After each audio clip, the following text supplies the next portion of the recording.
Halo adik-adik yang terkasih dalam Yesus Kristus.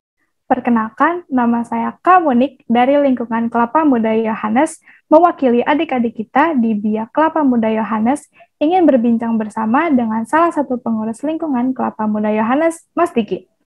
Pasti ada yang sudah kenal nih. Nah, bagi yang belum kenal, yuk kita kenalan dulu dengan pengurus lingkungan kita. Halo Mas Diki. Halo Monik, halo adik-adik, selamat berbahagia. Adik-adik bisa panggil saya Mas Diki. Semoga adik-adik tetap bersemangat dalam acara ngobrol-ngobrol kita ini. Nah, dalam acara ngobrol kita nih, apa sih yang ingin kita bahas di kegiatan kita ini? Pasti dan tentunya kita akan membahas topik menarik seputar Pekan Suci. Apa dan bagaimana cara kita merayakannya. Bagi adik-adik dan teman-teman yang belum mengetahui apa itu Pekan Suci, langsung saja kita tanya ke Mas Diki. Mas Diki, mungkin bisa dijelaskan nih sekilas urutan perayaan di Pekan Suci dari awal sampai akhir.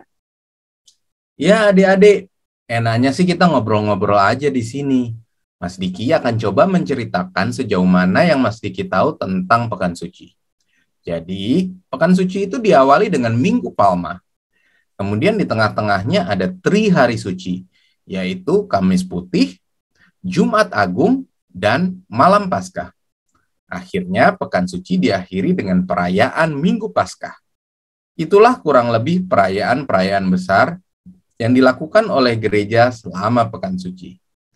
Kegiatan ini juga tentunya didukung dengan berbagai kegiatan lainnya, seperti penerimaan sakramen tobat, dan kadang juga ada tablo atau visualisasi kisah sengsara Yesus. Kak Monik, udah pernah melihat tablo belum? Pasti pernah dong.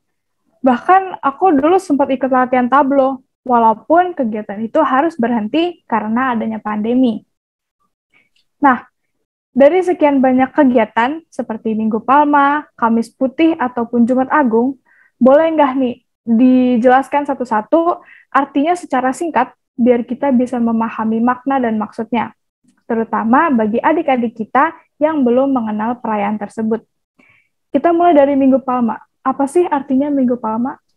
Minggu Palma adalah perayaan gereja untuk mengenang Tuhan Yesus yang memasuki kota besar Yerusalem dan dielu-elukan sebagai raja oleh orang banyak. Perayaan ini dilaksanakan dalam perayaan Ekaristi atau yang sering kita sebut misa. Namun sampai tahun ini sepertinya kita masih banyak terbatas untuk merayakannya melalui misa online di rumah masing-masing. Tetapi sebagian dari kita sudah dapat merayakan langsung di gereja. Nah, pasti yang merayakan di gereja ini dapat merasakan dan mengalami langsung perayaan Minggu Palma ini. Oh iya, menurut Kak Monik, raja itu biasanya tampil seperti apa sih? Wah, menurut aku sendiri sih, raja itu biasanya tampil secara mewah dan mendapat rasa hormat dari orang-orang di sekitarnya. Terus, seorang raja itu biasanya juga dikelilingi oleh banyak orang yang sayang sama dia, ataupun mereka ingin melindungi raja tersebut. Iya, benar sekali. Raja itu biasanya tampilannya mewah. Terus dia dihormati sama banyak orang pengikutnya. Dan banyak sekali yang mau ikut sama dia. Dia pergi kemana diikuti. Dalam Minggu Palma ini, kita menyaksikan Yesus yang adalah Tuhan dan Raja. Namun, tampil dengan sangat sederhana. Yesus memasuki kota Yerusalem dengan menunggang keledai. Keledai itu adalah simbol kesederhanaan. Orang banyak bersorak-sorai sambil mengangkat daun palma. Maka, dalam perarakan di gereja, kita juga akan menggunakan daun palma.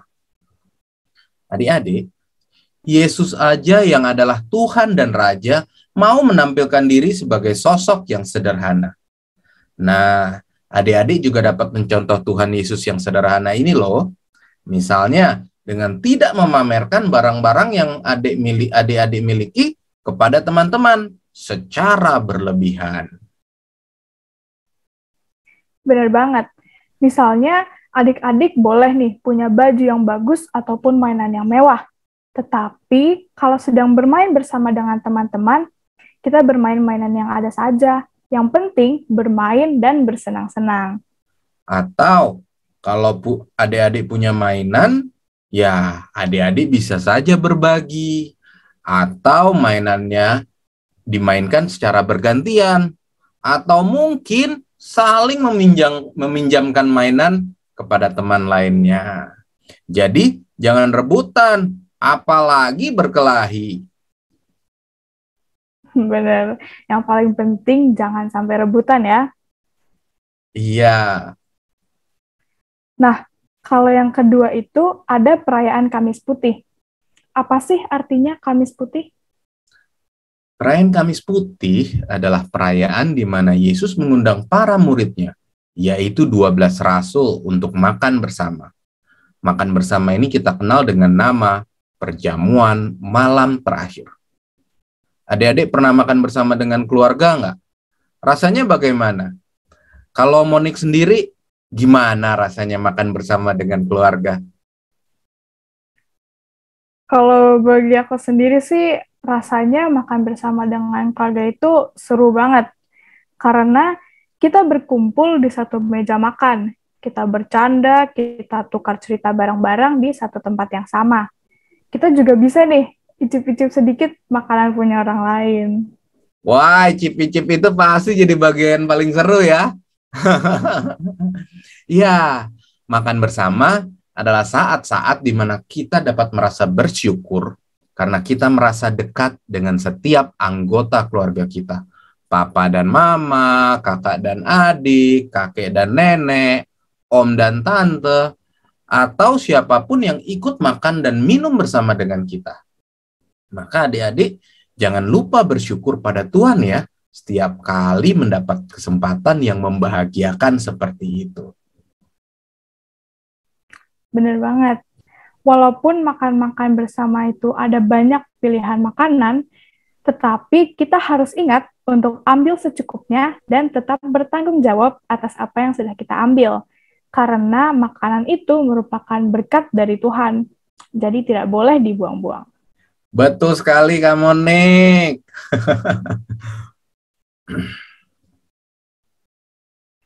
Berikutnya ada Jumat Agung. Boleh dijelaskan secara singkat apa itu Jumat Agung?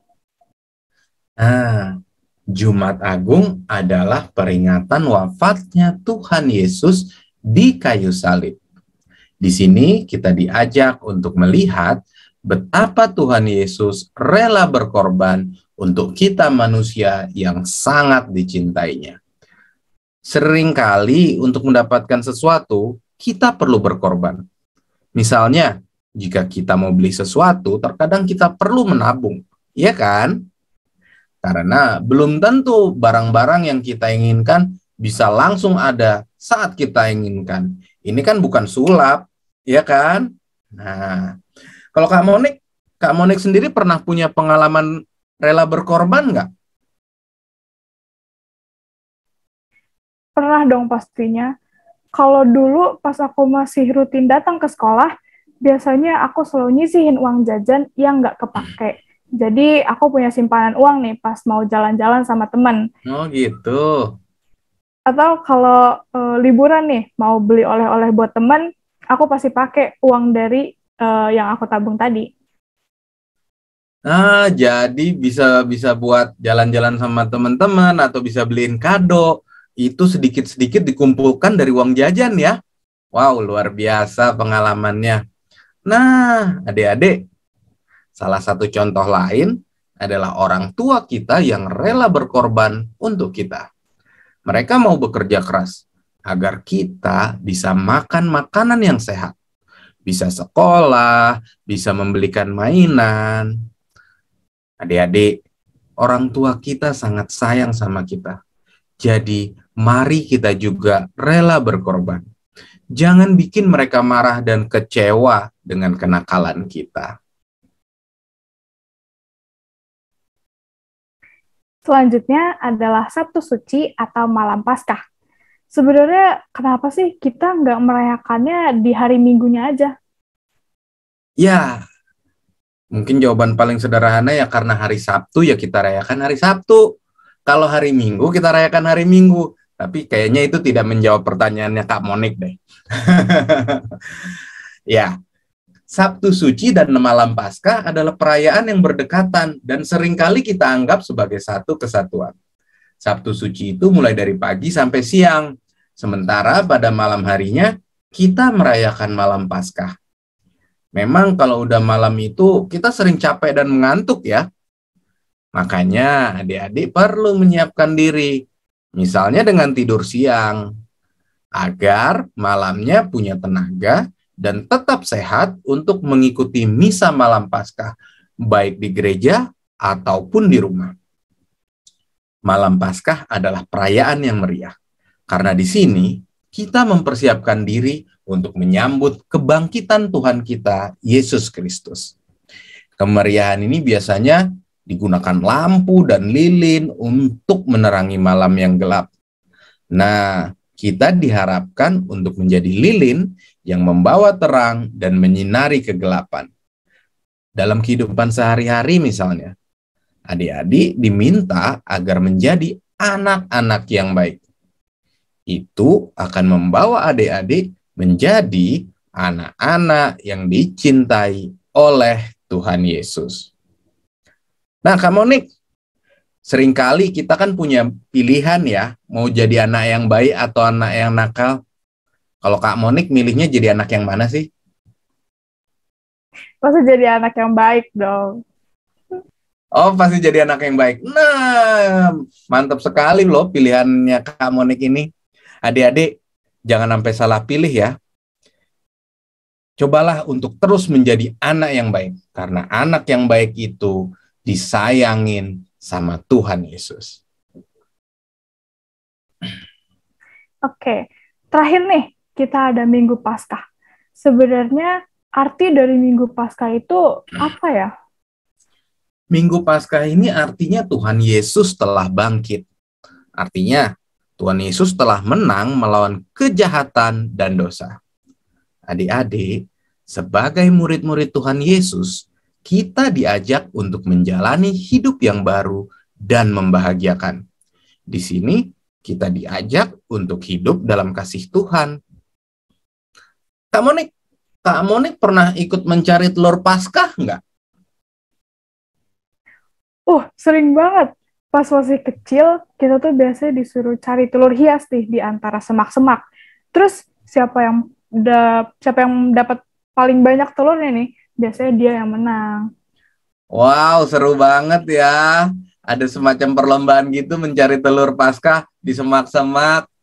Ya, kegiatan mencari telur Paskah itu ibarat kelahiran dan awal mula hidup yang baru. Seperti anak ayam yang baru menetas dan memulai hidup yang baru. Kebangkitan Tuhan Yesus membawa semangat bagi kita untuk menjalani hidup yang lebih baik. Misalnya, kalau dulu kita suka telat masuk ke kelas, ini mesti kita rubah. Kalau dulu kita malas mengerjakan PR, ini juga kita rubah dengan semangat hidup yang baru. Kalau dulu kita sering pura-pura nggak dengar saat dipanggil untuk membantu orang tua, ini juga perlu kita rubah. Ayo, pernah nggak adik-adik kalau lagi asik main game atau main handphone dipanggil pura-pura nggak dengar? Nah, ini loh sebetulnya yang perlu kita rubah. Karena inilah semangat hidup baru yang sesuai dengan makna Paskah. Nah, adik-adik, itulah sharing dan ngobrol-ngobrol kita dengan Mas Diki. Setidaknya, kita mengetahui perayaan yang akan kita ikuti bersama sepekan ke depan ini. Nah, bagaimana cara kita mempersiapkannya? Yuk, mari kita tanya kembali ke Mas Diki.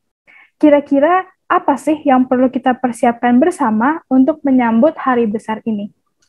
Persiapannya, yang pertama adalah kita perlu mempersiapkan kesehatan.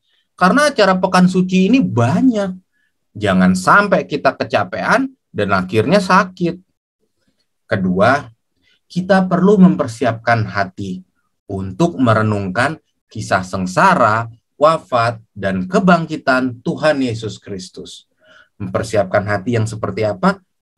Nggak usah susah-susah. Mempersiapkan hati itu artinya kita tenang dan kita membuka pikiran kita dan mau mendengarkan renungan-renungan mengenai kisah sengsara, wafat, dan kebangkitan Yesus. Yang ketiga, kita perlu membangun semangat baru agar kebangkitan Tuhan Yesus yang kita rayakan dalam Paskah ini dapat sungguh mengubah hidup kita menjadi anak-anak yang lebih baik dan lebih baik lagi. Wah, terima kasih Mas Diki atas penjelasannya. Nah, adik-adik yang terkasih dalam Yesus Kristus, itulah tadi bincang-bincang kita bersama dengan Mas Diki mengenai perayaan besar yang akan kita rayakan bersama sebagai puncak dari iman kita. Kita patut bersyukur bahwa kita bisa mendapatkan penjelasan yang cukup baik tentang Pekan Suci. Yuk, mari kita persiapkan dengan baik dan sungguh-sungguh agar kita semakin mengimani Yesus Kristus yang datang ke dunia untuk menyelamatkan kita semua. Terima kasih adik-adik semua yang telah mengikuti kegiatan ini. Simak terus kegiatan Biak Kelapa Muda Yohanes. Tetap semangat, tetap bersyukur, dan rajin berdoa. Tuhan Yesus memberkati adik-adik dan kita semua. Dadah. Dadah.